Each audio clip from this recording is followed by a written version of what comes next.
নমস্কার বন্ধুরা, ত্রিপুরার মেয়ে স্বপ্নার চ্যানেলে সকলকে স্বাগত। চলুন আজ একটু অন্যভাবে সয়াবিনটা রান্না করি। সয়াবিনটাকে আমি প্রথমেই ম্যারিনেট করে নিয়ে নেব।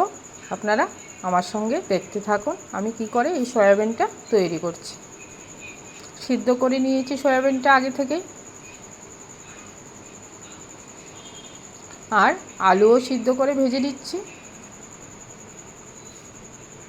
এইবার সয়াবিনটাকে আমি কি করে সমস্ত ইনগ্রিডিয়েন্টস দিয়ে ভালো করে মেখে নিচ্ছি, এটা আপনারা দেখতে থাকুন। 2-3 চামচ টক দই দিয়ে ভালো করে মিশিয়ে নেব।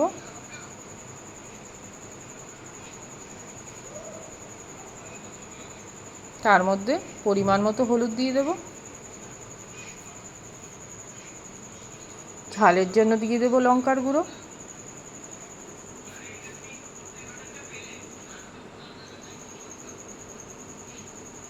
আর জিরের গুঁড়ো।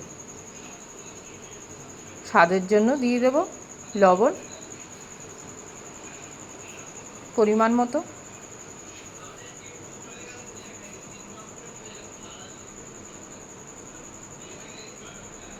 আর একটু সর্ষের তেল দিয়ে দিলাম। দিয়ে এটাকে এবার ভালো করে মাখতে হবে। একদম চিকেন যেভাবে মাখা হয় সেভাবেই মাখবো আমি সেটাকে। একদম ভেজ সয়াবিন রান্না করব ম্যারিনেট করে, খুব সুস্বাদু হবে। আপনারা এইভাবে করে দেখবেন বাড়িতে, খুব ভালো লাগে।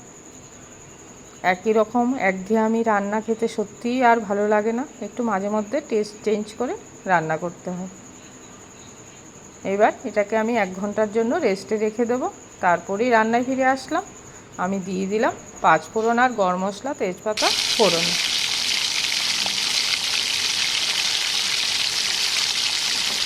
এবার তার মধ্যে একটু কালারের জন্য আমি লঙ্কার গুঁড়ো আর হলুদ গুঁড়ো দিয়ে দিলাম। এটা না দিয়ে চিনি দিলেও অনেক সময় কালারটা এসে যায়।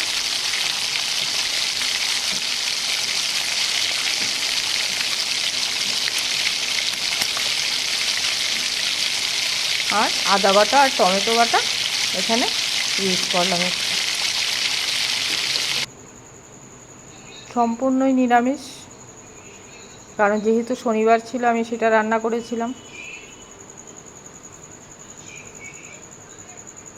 এবার ম্যারিনেট করা সয়াবিনগুলি দিয়ে দেব কড়াতে।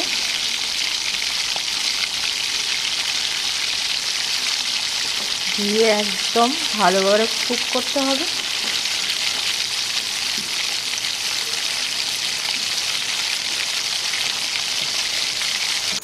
লাল লাল করে কুক করে নেব।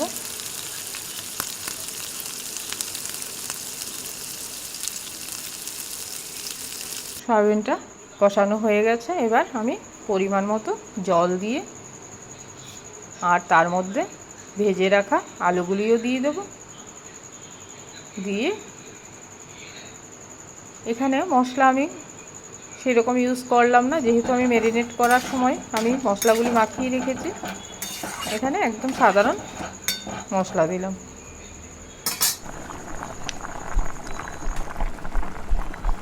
এবার এটাকে ভালোভাবে ফোটাতে হবে যতক্ষণ তেলটা বেরিয়ে না আসে।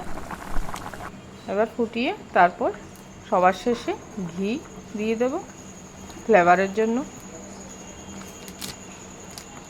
সঙ্গে দিয়ে দিব গরম মশলা আর একটু সামান্য স্লাইট চিনি দিয়ে এটাকে আর একটু কুক করেই নামিয়ে ফেলবো। এবার ভিডিওটা ভালো লাগলে লাইক শেয়ার করতে একদম ভুলবে না বন্ধুরা। এইভাবে সদা সর্বদা ত্রিপুরার মেয়ে স্বপ্নার চ্যানেলের পাশে থেকো। নমস্কার।